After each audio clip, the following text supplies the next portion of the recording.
प्रेम से बोलो विष्णु भगवान की जय, लक्ष्मी मैया की जय। अब सुने पुरुषोत्तम मास का चौथा अध्याय।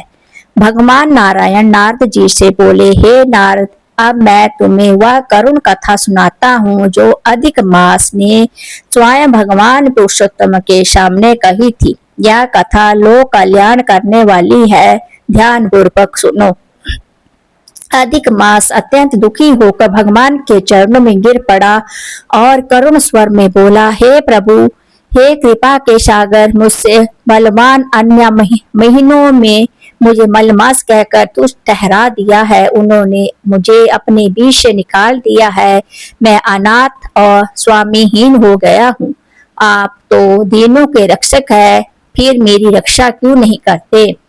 वह आगे बोला, ए नाथ, जैसे आपने संकट में पड़े भक्तों की रक्षा की, वैसे ही मेरी भी रक्षा कीजिए।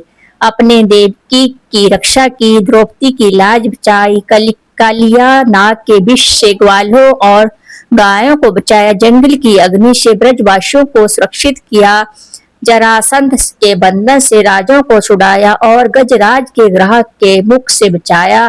तो क्या मैं आपकी शरण में आकर भी अनाथ रह जाऊं?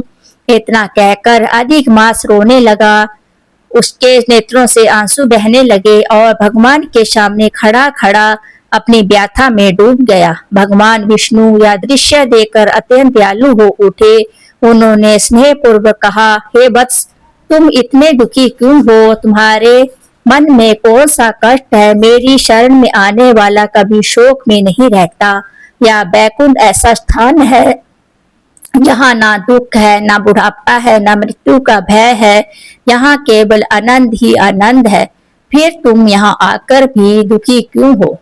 भगवान के ये वचन अधिक मास ने कुछ धैर्य धारण किया और गहरी सांस लेते हुए बोला, हे प्रभु, आप सर्वज्ञ है, आपसे किसी कुछ भी छिपा नहीं है। फिर भी मैं अपनी व्यथा कहता हूँ। संसार के सभी काल, क्षण, मुहूर्त, दिन, रात, पक्ष और अन्य मास सबके अपने अपने स्वामी है, इसलिए वो सम्मानित है। परंतु कोई नाम, कोई स्वामी नहीं, कोई स्थान नहीं। इस कारण सभी मुझे तुच्छ समझते हैं और शुभ कर्मों में मुझे वर्जित कर देते हैं। वह और भी दुखी होकर बोला, लोग मुझे मलमास कहकर अपमानित करते हैं, कहते हैं कि मैं अशुभ हूँ, त्याज्य हूँ और सभी कार्यों में बाधा डालने वाला हूँ। अब इस अपमान से मेरा हृदय टूट गया है। अब मुझे जीने की इच्छा नहीं है। ऐसे निंदित जीवित से तो मृत्यु ही श्रेष्ठ है। अधिक मास की यह करुण पुकार सुनकर वह बार बार कहने लगा, मैं नहीं जीना चाहता, मैं मर जाऊंगा। ऐसे कहते कहते वह अचानक भगवान के चरणों में गिर पड़ा। यह देखकर वहां उपस्थित सभी देवता और सहार्षद आश्चर्यचकित रह गए।